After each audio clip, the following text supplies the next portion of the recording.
नमस्कार, मैं डॉक्टर श्वेता त्रिपाठी आप सभी का फिर से स्वागत करती हूँ। जी हाँ, हमारे योग दर्शन की श्रृंखला चल रही है जिसमें 29 सूत्रों के बारे में हम जान चुके हैं। 29 सूत्र तक हमने जाना था कि जब ओम का जप किया जाता है, प्रणव का जप किया जाता है, तो हम स्वयं का साक्षात्कार कर लेते हैं और हम उस ईश्वर का साक्षात्कार कर लेते हैं।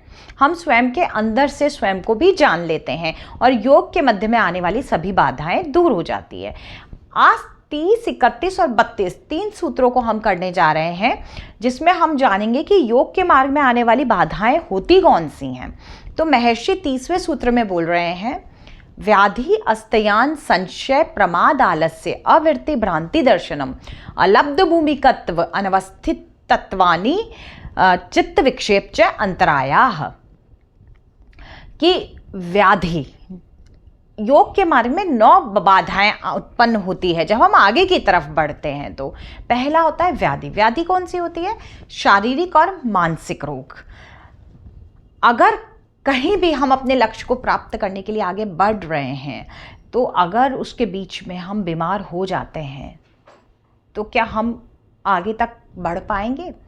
हम वहीं थक जाते हैं, हम परेशान हो जाते हैं। तो महर्षि बोलते हैं कि अगर मानसिक और शारीरिक रोग किसी को भी होगा तो वे योग के मार्ग पर आगे नहीं बढ़ पाएंगे, समाधि की स्थिति को प्राप्त नहीं कर पाएंगे। दूसरा बोलते हैं अस्तयान।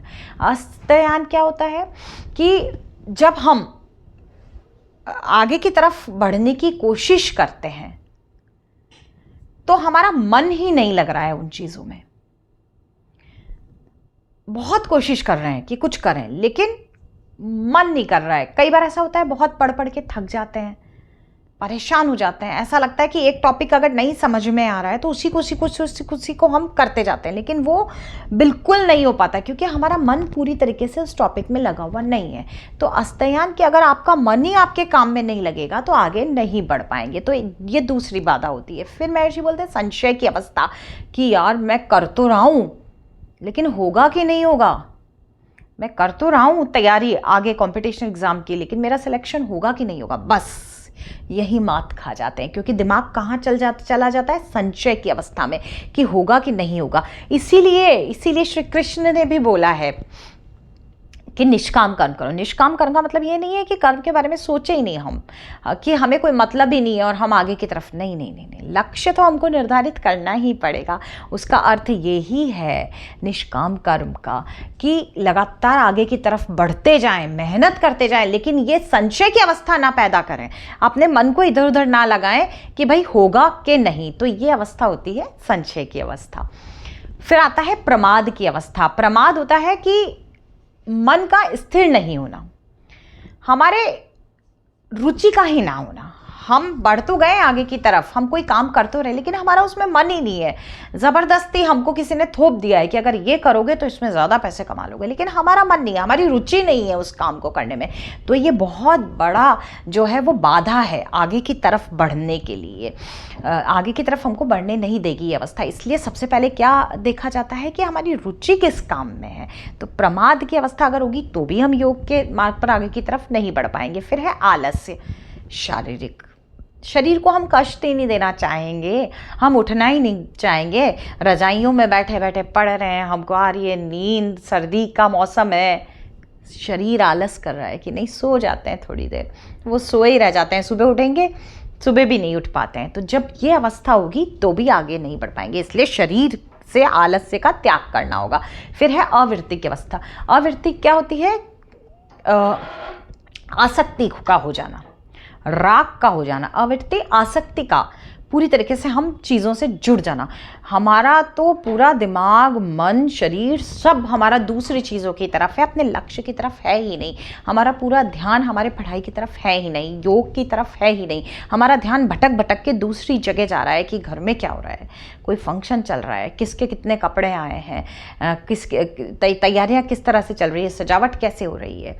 तो वो जो अवस्था होती है हमारे आसक्ति की अवस्था, राग हमारा उन वस्तुओं के प्रति हो गया है कि अगर यहाँ पर रहते हुए भी हम राग की अवस्था लेकर आएंगे, किसमें? शब्द, स्पर्श, रूप, रस और गंध। इनमें इनकी तरफ अगर हमारा ध्यान जाएगा तो हम आगे की तरफ नहीं बढ़ पाएंगे। फिर महर्षि क्या बोलते हैं कि भ्रांति दर्शन की अवस्था जब होगी, भ्रांति दर्शन भी एक बहुत बड़ी परेशानी है। भ्रांति दर्शन मतलब कि जो है ही नहीं हम उसको सच मान लेते हैं, सत्य और असत्य में हम फर्क नहीं कर पाते हैं, गलत और सही को नहीं ढूंढ पाते हैं, वो अवस्था हो जाती है भ्रांति की अवस्था। है कुछ और बात लेकिन समझ कुछ और जाते हैं।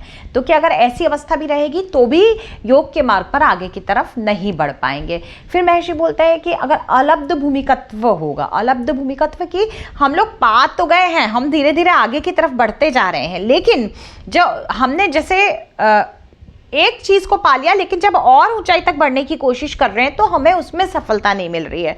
मान लीजिए कि हमारा कोई भी कंपटीशन एग्जाम है, उसमें हमने प्री क्लियर कर लिया है तब, लेकिन मेंस तक जब पहुंचने की बारी आती है तो हम 2-3 बार एग्ज़ाम देने के बाद भी धड़ाम से गिर गए हैं। तो वो है अलब्ध भूमिकत्व कि भाई हम संप्रजात समाधि तक तो पहुँच चुके हैं लेकिन असंप्रजात समाधि तक पता नहीं क्यों नहीं पहुँचा जा रहा है। फिर आता है अनवस्थितत्वानि। अनवस्थितत्वानि, हम ऊपर तक पहुंच गए, अपने लक्ष्य को भी हमने प्राप्त कर लिया, सब कुछ हमने प्राप्त कर लिया है, लेकिन हम धड़ाम से गिर गए हैं, वो है अनवस्थितत्वानि।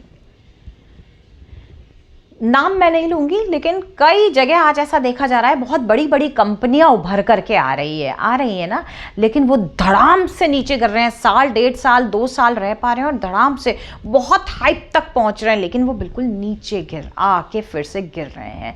तो वो जो अवस्था होगी कि स्थिर नहीं रह पाना, अपने लक्ष्य तक तो बहुत जल्दी पहुंच जाना लेकिन वहां पर स्थिर नहीं रह पाना, वो है अनवस्थितत्वानि।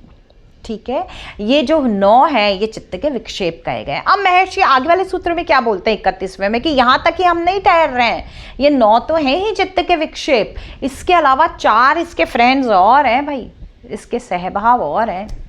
वो कौन से हैं कि 4 और इसके साथी हैं, ये भी आपके साथ साथ ही चलेंगे, इनको मत छोड़ देना। वो है दुख दौर्मनस्य अंगमजयत्व श्वास प्रश्वास च विक्षेप है, जय सहबूब है कि ये जो हमारे ऊपर जो 9 प्रमाद हुए हैं ना, जो 9 बाधाएं आई हैं, 9 परेशानियां आई हैं, उनके 4 और साथी हैं, इनके एसोसिएट और हैं इनके साथ ही। पहला है दुख। जो दुख है वो 3 प्रकार के हैं, अधिभौतिक दुख, अधिदैविक दुख और आध्यात्मिक दुख। आध्यात्मिक दुख क्या होते हैं? शारीरिक और मानसिक रोग का हो जाना, ये है हमारे आध्यात्मिक दुख। अधिदैविक दुख, दैवीय प्रकोप के द्वारा जो दुख मिलते हैं, कई बार ऐसा भी हो जाता है, महर्षि बोलते हैं कि ये भी कष्ट आएंगे कि जैसे दैवीय प्रकोप, कभी किसी के ऊपर बिजली गिर गई, कभी बाढ़ आ गई, कभी ओलावृष्टि हो गई, उससे किसी को नुकसान हो गया, तो देवीय जो ईश्वर ने, जो प्रकृति ने हमको दुख दिए हैं, वो दुख भी हो सकता है आपके बीच में आए, तो ये भी आपको योग की तरफ बढ़ने में परेशान, मतलब आगे की तरफ बढ़ने में सक्षम करने में थोड़ा सा बाधा को लेकर के आएंगे। फिर अधिदैविक दुख हो गया, आध्यात्मिक दुख हो गया, और अधिभौतिक दुख, जो भौतिक वस्तुओं के कारण, जो हमारे साथ जो प्राणी रहते हैं उनके कारण जो हमें दुख प्राप्त होते हैं, वो तो होते हैं अधिभौतिक दुख। कि जैसे कभी एक्सीडेंट हो गया भौतिक वस्तुओं के कारण या प्राणियों के कारण, कि कोई एक हमारा इतना बड़ा दुश्मन बन के बैठा है कि हमको घर से बाहर निकलना ही मुश्किल हो रहा है, हम उसी के डर के कारण जिए जा रहे हैं। तो इस प्रकार का जो कष्ट होता है वो होता है अधिभौतिक दुख। तो महर्षि बोल रहे हैं कि अगर इनमें से भी कोई परेशानी होगी तो आप आगे की तरफ नहीं बढ़ पाएंगे। फिर दूसरा बता रहे हैं दुख के बाद दौर्मनस्य। दौर्मनस्य की अवस्था कब आएगी कि हम बहुत परेशान हो रहे हैं, ठीक है, और बहुत बुरी स्थिति हमारी हो चुकी है, कोई काम हम करने लगे हैं लेकिन हमारा कार्य नहीं हो पाया है, और अचानक से हमें पता चलता है कि उसी के साथ बहुत बुरी अवस्था और हो गई है, कुछ बहुत बड़ा कष्ट हमारे ऊपर आके हमको परेशान कर देता है अचानक से।